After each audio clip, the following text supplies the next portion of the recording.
"Please, don't hurt me. I can't walk," begged the female CEO. Then, the single dad changed everything. The woman's voice trembled through the damp, narrow alley, sharp with desperation and fear. Rainwater glistened on the cracked pavement, pooling beneath her trembling body. A car's headlights flared behind the figure approaching her, casting his long shadow across the walls like a looming monster. The man's pace was slow, deliberate, his fists clenched, his breath heavy. She curled up tighter, her white suit smeared with dirt and tears, blonde hair clinging to her face. Her left ankle was badly swollen, twisted at an unnatural angle. She winced, trying to move, but the pain sent fresh tears streaming down her cheeks.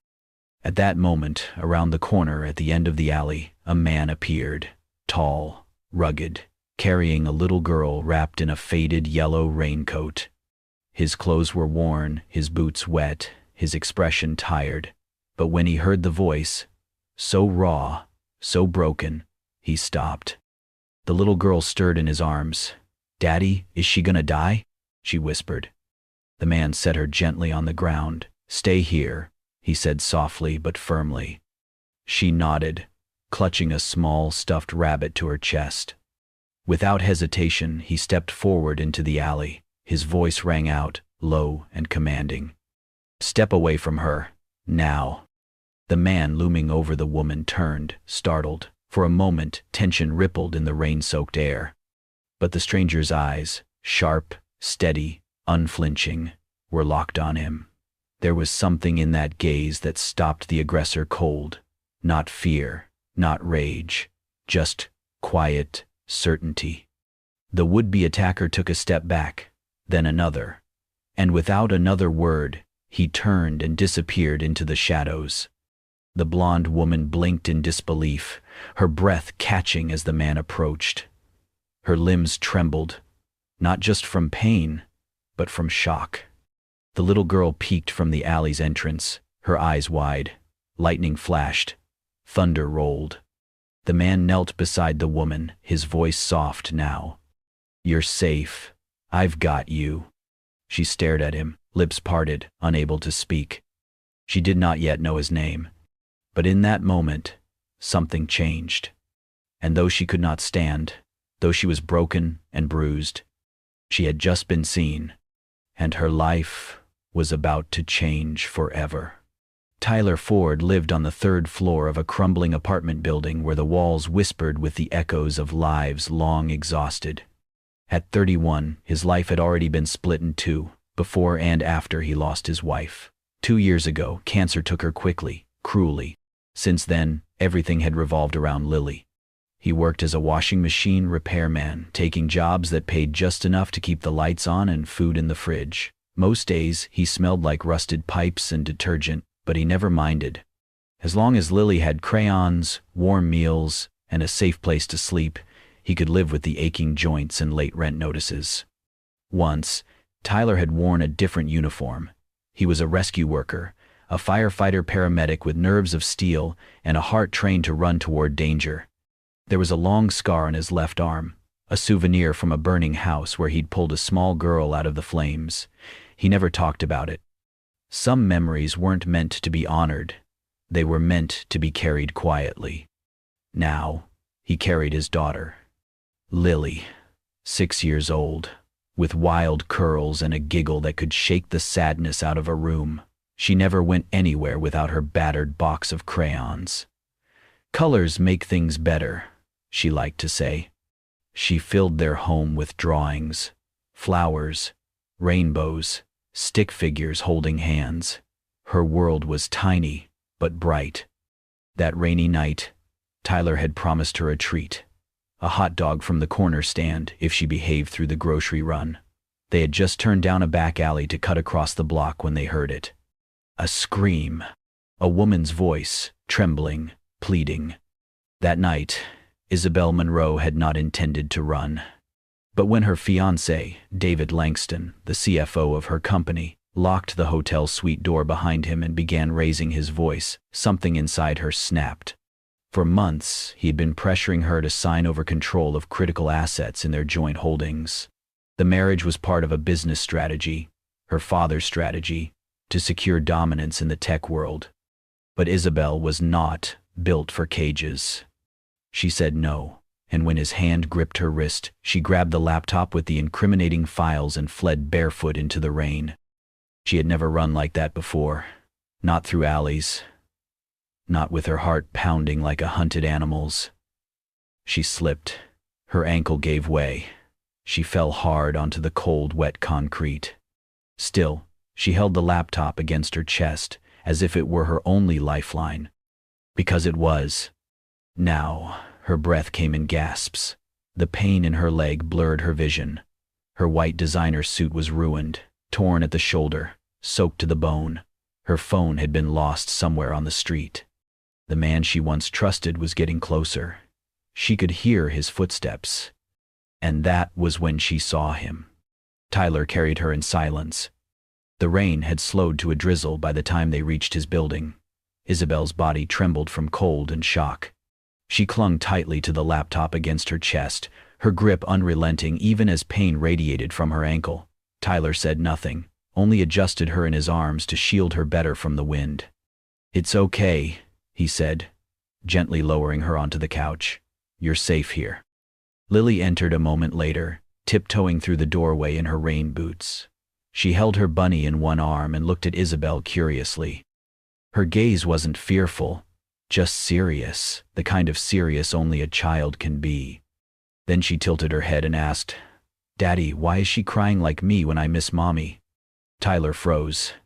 Isabel's breath hitched.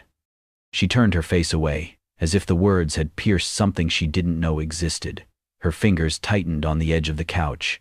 She wanted to speak, but couldn't. "She's had a hard day, honey," Tyler said softly. "Sometimes grown-ups cry, too." Lily nodded solemnly, then wandered off toward her room, her little boots squeaking with each step. Tyler brought a clean towel and wrapped it gently around Isabel's shoulders. "I'll get you something warm. Tea, okay?" She nodded mutely. He disappeared into the kitchen. Isabel leaned back into the cushions, still damp, still cold. Her ankle throbbed. Her heart ached worse. She had been in penthouses, luxury spas, corporate boardrooms lined with mahogany. None of those places had felt like this, small, imperfect, but full of something she couldn't name. It scared her. In the middle of the night, Isabel awoke with a start. The room was dark, except for a soft glow from the hallway. Her ankle pulsed, but the pain was manageable now. Quiet filled the apartment. No sirens, no footsteps behind her, no one shouting. She sat up, unsure of how long she'd slept. The blanket that had covered her had slipped to the floor. Her laptop, still clutched in sleep, rested by her side. Guilt pressed on her chest. She had barged into a stranger's life, disrupted everything. She had no right. Slowly, she rose, biting back a hiss as her foot touched the ground. She limped toward the door, hoping to leave before dawn. No notes, no thanks, just disappear. But as she reached for her shoes by the door, she stopped. They weren't wet anymore. They had been carefully dried and patched. The loose sole had been stitched up with clean, deliberate lines. Next to them was a folded towel, fresh and warm. On top of it, a small piece of paper. The handwriting was rough, but steady. "Your foot's not better yet. You can stay. It's okay." Isabel stared at it for a long moment. No conditions, no expectations, no price. Just kindness. She sank slowly to the floor, the paper trembling in her hand. All her life, she had fought to prove herself, to be good enough, sharp enough, strong enough. But here, in a tiny apartment with a broken floorboard near the sink and crayon drawings on every wall, she felt something she never had in her glass-towered world. Accepted, for nothing more than simply being. The first morning after, Isabel woke to the faint whistle of a kettle and the soft clatter of pans from the small kitchen. For a moment she thought she was still in her penthouse, with staff preparing breakfast according to schedule. But then she saw the modest couch beneath her, the worn curtains fluttering from a draft, and the drawings taped across the refrigerator. She was not in her world anymore. Tyler appeared carrying a steaming mug. He placed it on the small table beside her. The sharp scent of ginger filled the air. "Drink this," he said, his voice calm. "It'll help with the pain." She sat up slowly, testing her injured ankle. It still throbbed, but the swelling seemed less than the night before. She sipped the tea. It was spicy, strong, oddly comforting. "You made this yourself?" she asked, almost surprised. "Old habit," he replied, sitting down on the edge of the coffee table with a roll of bandages. "Ginger tea, clean water, steady hands. That's all it takes sometimes." Without another word, he gently lifted her foot onto his lap. His touch was steady but careful, never lingering, never invasive. He removed the old bandage, cleaned the wound, and began to rewrap it. Isabel watched in silence. She had been surrounded by assistants and advisors for years, but none of them had ever cared for her like this. Not with patience, not with attention, not without expectation. "You've done this before," she murmured. He nodded once. "Rescue work, fires, accidents. You learn to keep calm, even when you're falling apart inside." Her eyes softened. She wanted to ask more, but before she could, he reached for her jacket, torn from the struggle in the alley. He pulled a small sewing kit from the shelf and began threading a needle. "You don't have to," she started. "I know," he interrupted gently, "but it's worth fixing." The thread was a little uneven, the stitches imperfect. Still, he worked with such focus that something in Isabel's chest broke open. The tears came suddenly, unstoppable. She covered her face with her hands, ashamed. Tyler paused. "Did I hurt you?" She shook her head, her voice breaking. "No, I'm not used to this, being cared for." He didn't push her to explain. He simply handed her a tissue and said, "Everyone deserves it, even you." That was when small footsteps pattered across the floor. Lily appeared, her hair in wild curls, her pajamas covered with stars. She held a piece of paper tightly against her chest. Without hesitation, she walked over and placed it in Isabel's lap. "This is for you," Lily said proudly. Isabel unfolded the paper. It was a crayon drawing, bright colors filling the page. A tall man with brown hair, a little girl in yellow shoes, and beside them an empty outline of a woman with golden hair. Confused, Isabel looked up. "Who is this?" Lily smiled, pointing at the figure. "That's you. I left the space empty for a long time, waiting for someone who belongs. I think it's supposed to be you now." Isabel's throat tightened. Her hands shook as she held the picture. "Sweetheart," she whispered, struggling to find words. "Why me?" "Because you're here," Lily answered simply. "And you look like someone who needs a family." Isabel let out a sound that was half laugh, half sob. She pressed the picture to her chest as tears spilled freely. For so long, her life had been a battlefield of boardrooms, contracts, and expectations. She had been defined by numbers, power, and appearances. No one had ever left a space for her, only demands for what she must become. Yet here, in this cramped apartment, with peeling paint and the sound of a child's crayons scratching across paper, she was being offered something she had never known, a place. She looked at Tyler, who stood silently in the doorway, watching the exchange. His expression was unreadable, but his eyes told her everything: acceptance, patience, and a quiet hope he dared not speak. Isabel turned back to Lily, managing a smile through her tears. "Thank you, sweetheart. That's the kindest gift I've ever been given." Lily giggled and picked up her crayon box. "Then I'll make it official. Purple dress, right?" Isabel nodded, laughing softly through her tears. "Yes, make it purple." And as Lily filled in the empty outline with bold strokes of color, Isabel felt something loosen inside her, something soft, something alive. For the first time in years, she felt what it meant to belong. Isabel's ankle was healing slowly. Each morning brought a little more strength, a little less pain, but walking was still difficult. She hated the feeling of weakness, of needing help, but Tyler never made her feel small for it. He offered his arm without a word, let her lean on him as they moved through the apartment. When she stumbled, he steadied her. When she winced, he paused. There was no pity in his actions, just presence and patience. Just one step at a time, he'd say gently, his voice low and calm. Isabel would nod, focusing on the rhythm of their movement. Step, breathe, balance. It became their quiet ritual, a rhythm of trust that neither of them named out loud. One sunny Saturday morning, Lily announced it was time to make pancakes.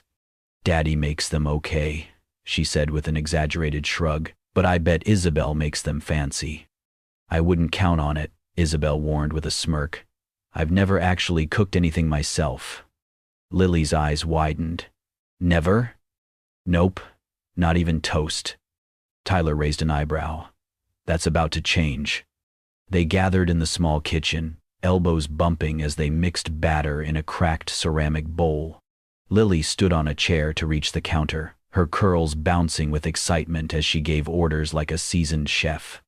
"More milk, not too many eggs, and wait for the bubbles before flipping." Isabel tried to follow the directions, but the first pancake stuck. The second one folded in on itself. The third one somehow caught fire. Tyler snatched the pan off the burner, waving a dish towel at the thin trail of smoke.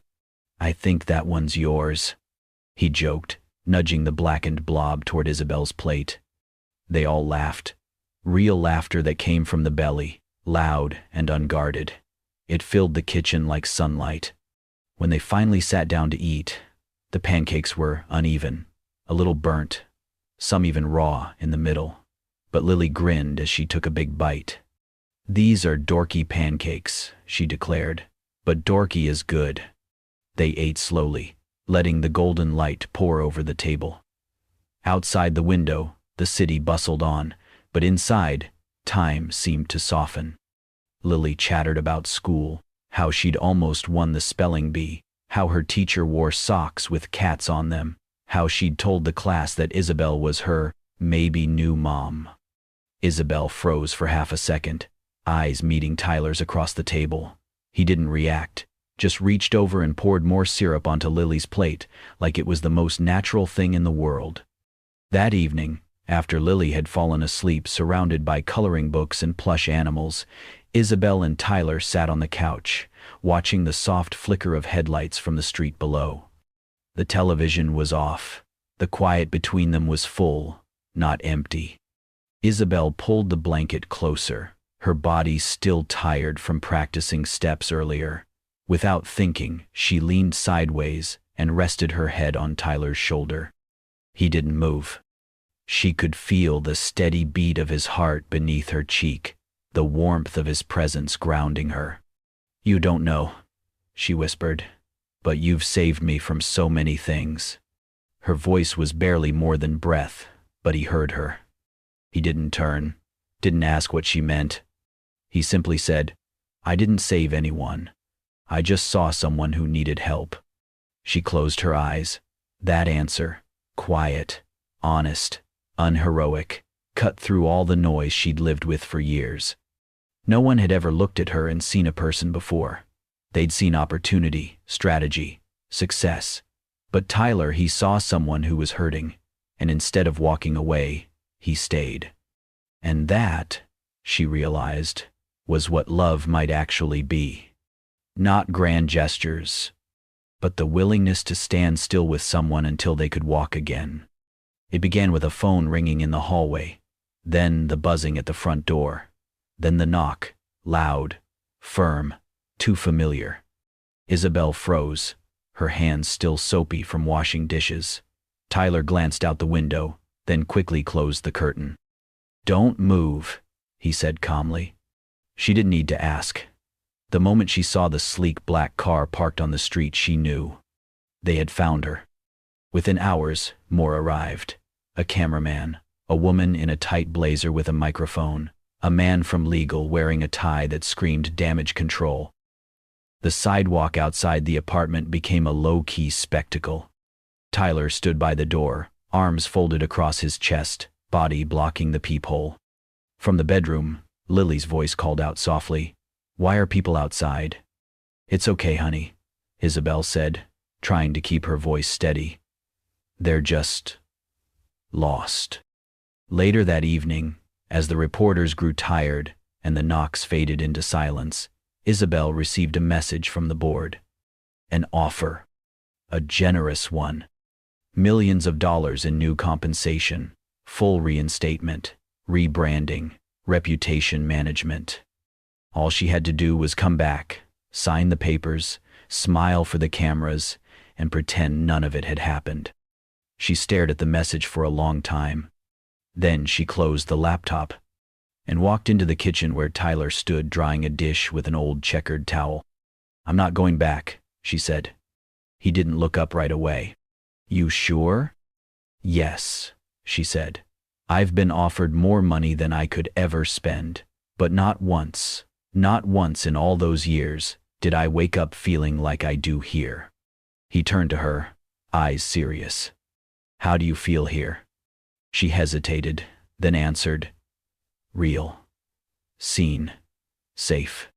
He nodded once. That was all he needed. By morning, they had packed a bag. Tyler loaded Lily into the truck and drove them out of the city, down winding roads lined with trees that had just begun to turn gold with the coming fall. They arrived at a quiet farmhouse tucked behind a grove of birch trees. It belonged to Tyler's mother, a retired nurse with soft gray hair and hands that knew how to make anyone feel like a child again. She took one look at Isabel, didn't ask questions, and said, "There's warm bread in the oven and a clean bed upstairs." That night, under a sky full of stars and silence, Isabel and Tyler sat on the porch steps, a worn quilt draped over their knees. "I used to think I had everything," she said. "Titles, property, power."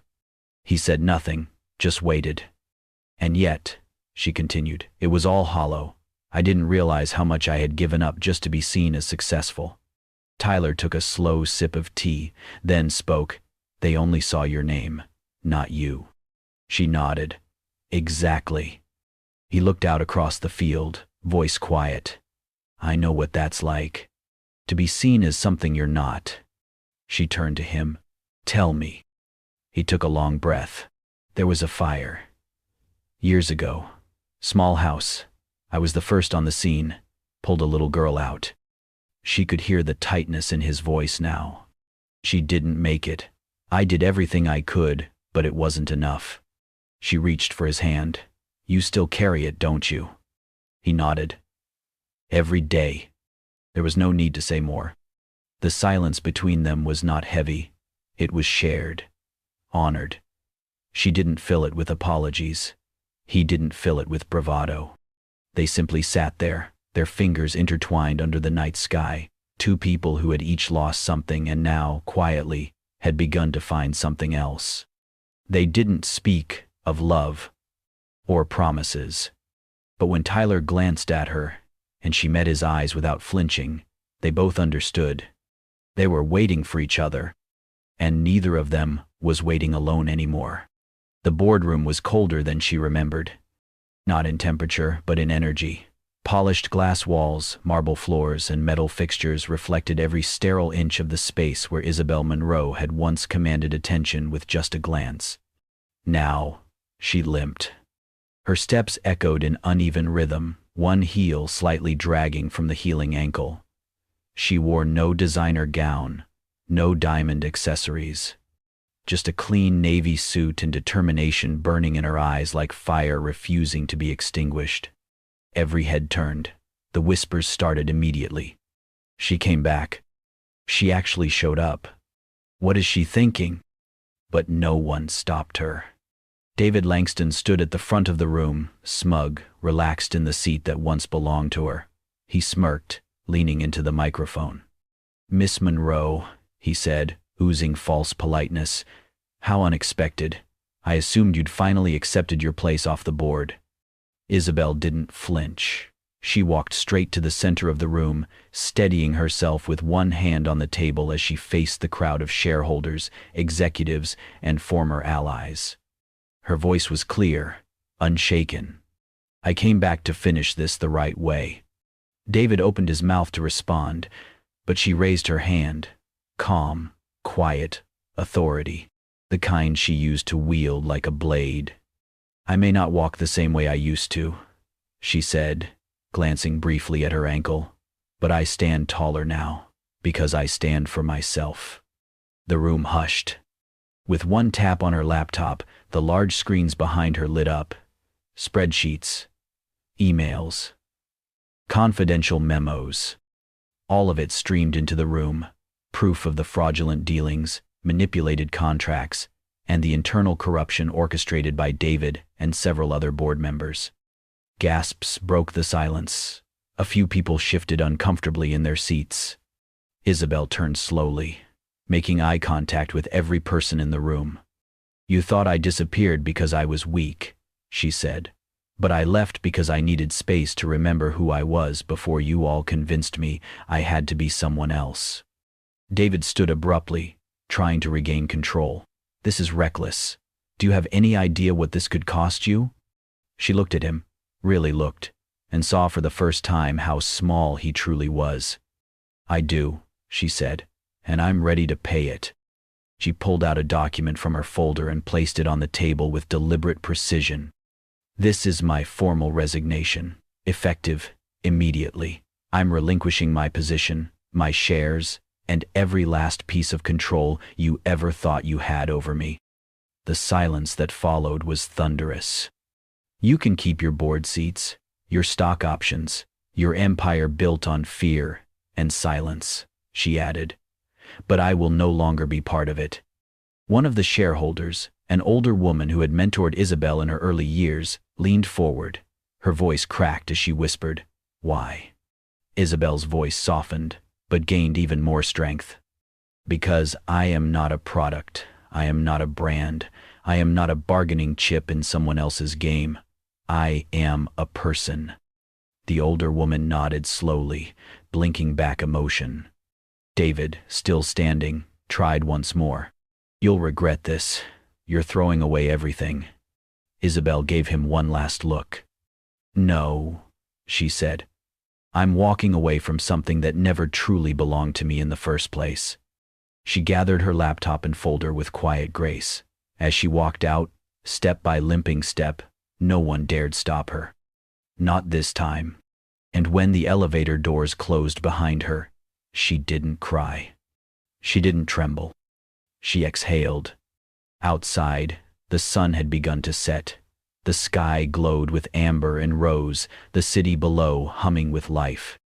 Isabel stepped onto the sidewalk not as a CEO, but as a woman who had finally chosen herself. And for the first time in years, her shoulders weren't carrying an empire, only her truth. And that was more than enough. When Isabel returned to the apartment, it was just as she remembered, modest, warm, and alive with quiet joy. The late afternoon sun spilled through the kitchen window, casting golden rays across the floor. On the small balcony, Tyler was crouched beside a planter, helping Lily dig out a wilted marigold, their hands dirty with soil and determination. Isabel stood silently in the doorway, watching them, heart full. She stepped out slowly, her voice tender. "Do you have room for one more in this garden?" Tyler looked up, his face lit up, not with surprise, but with the calm certainty of someone who had been waiting. He nodded once. "Always." Lily ran to Isabel, dirt smudged on her cheek and a proud grin stretched wide. "We're planting new flowers today. This one's gonna be orange. You can pick the next one." Isabel knelt and dug her hands into the earth with them. There, in the quiet act of planting something new, she felt her roots take hold. Days passed, and Isabel poured her energy into something she'd only dreamed of, the Lily House, a non-profit organization for women who had been manipulated, abused, or discarded by power structures, like the one she escaped. Tyler helped build the website. Lily insisted on the name. "Because flowers grow better when they have sunshine," Lily explained, and love. At the center of the Lily House's mission was this idea. No one should have to earn safety or beg for kindness. The world had failed so many women. Isabel was going to help rewrite that story. One evening, after dinner and a messy round of pancake flipping practice, the three of them curled up on the couch. Lily nestled into Isabel's side, crayons and drawings scattered on the coffee table. The hum of the city drifted in through the open window. Lily turned to Isabel, serious as ever. "Will you stay here forever?" Isabel looked into her big, hopeful eyes. "I drew you into our family already," Lily added, lifting a picture from her pile. 3 stick figures stood in front of a flower garden. 1 tall man, 1 little girl, and 1 blonde-haired woman in a bright dress. "I don't want to erase you later." Isabel's throat tightened. She pulled Lily close and whispered, "If you ever need me, sweetheart, I'll always be here." Later that night, Tyler found her on the balcony, gazing out over the city. "I have something for you," he said, stepping beside her. From his pocket, he pulled a small bracelet, woven from multicolored threads, uneven but clearly handmade. Isabel took it gently. "Lily made it. She called it a commitment bracelet." He smiled. "She said it's not a wedding ring, but she was wondering if maybe you'd want to be an unofficial mom first." Isabel's laugh turned into a tear. She slipped the bracelet onto her wrist. It fit perfectly. "For the first time in my life," she whispered, "I feel like I've been chosen just for being me." Tyler took her hand, intertwining their fingers. They didn't need grand declarations. Everything that mattered was already planted, in the garden, in Lily's laughter, in the tiny threads of a bracelet made with hope. In the months that followed, Isabel's days were filled with healing, hers and others. The Lily House bloomed with stories of resilience, women finding their footing again, children smiling for the first time in months. Isabel spoke softly at community events, worked late with volunteers, and always returned to the apartment, or what had become home. One morning, Lily ran in from the balcony holding a fresh drawing.